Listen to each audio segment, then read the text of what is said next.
দেশের বিশ্ববিদ্যালয়গুলো যেন দিন দিন কোচিং সেন্টার হয়ে উঠছে। সরকারি ও বেসরকারি মিলিয়ে দেশে বিশ্ববিদ্যালয়ের সংখ্যা ১৭০টিরও উপরে। গবেষণা ও নতুন জ্ঞান সৃষ্টি বিশ্ববিদ্যালয়গুলোর মূল কাজ। তবে বেশিরভাগ বিশ্ববিদ্যালয়েই গবেষণার সুযোগ সীমিত। উচ্চশিক্ষার মানোন্নয়নে বিশ্বব্যাংকের সহায়তায় বাস্তবায়ন করা হচ্ছে বড় প্রকল্প higher education acceleration and transformation বা হিট।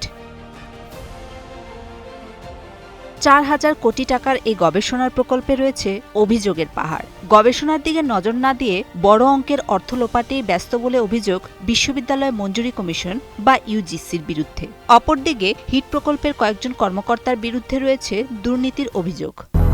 ২০০-র বেশি সার্ভিস ও ফিচারে লেনদেনের সব বিকাশ অ্যাপে সম্ভব।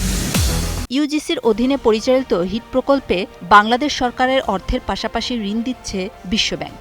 শিক্ষা মন্ত্রণালয়কে এরই মধ্যে এই প্রকল্পে অসন্তুষ্টির কথা জানিয়েছে বিশ্বব্যাংক। ফলে বিপুল অঙ্কের ঋণের বোঝার পাশাপাশি এই প্রকল্পের উদ্দেশ্যই ব্যাহত হওয়ার পথে। সম্প্রতি এক সংবাদ সম্মেলনে হিট প্রকল্প নিয়ে অনিয়ম দুর্নীতির অভিযোগ করেন শাহজালাল বিজ্ঞান ও প্রযুক্তি বিশ্ববিদ্যালয়ের কয়েকজন শিক্ষক। তারা জানান, প্রজেক্ট নির্বাচনে মেধা ও যোগ্যতার যথাযথ মূল্যায়ন করা হচ্ছে না, বরং রাজনৈতিকভাবে প্রভাবিত হয়ে স্বজনপ্রীতি করা হচ্ছে। অন্যদিকে গবেষণায় অনেক পাবলিক বিশ্ববিদ্যালয়ের চেয়ে বেশি ব্যয় করলেও বেসরকারি বিশ্ববিদ্যালয়গুলো কোনো প্রকল্প পায়নি, অথচ তারা একাধিক গবেষণায় দেশে বিদেশে স্বীকৃতি পেয়েছে। হিট প্রকল্প থেকে বেসরকারি বিশ্ববিদ্যালয়কে অবমূল্যায়ন করা হচ্ছে বলেও জানান বেসরকারি বিশ্ববিদ্যালয় সংশ্লিষ্ট ব্যক্তিরা।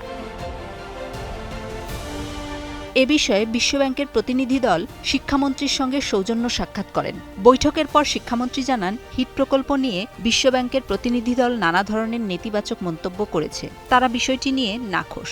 এরপর প্রকল্পটি নিয়ে ব্যাপক সমালোচনার সৃষ্টি হয়। কিছুটা চাপের মধ্যেও পড়েছে বিশ্ববিদ্যালয় মঞ্জুরি কমিশন। এই প্রকল্প নিয়ে সরকারি কঠোর পদক্ষেপ দেখতে চায় সংশ্লিষ্ট সকলে।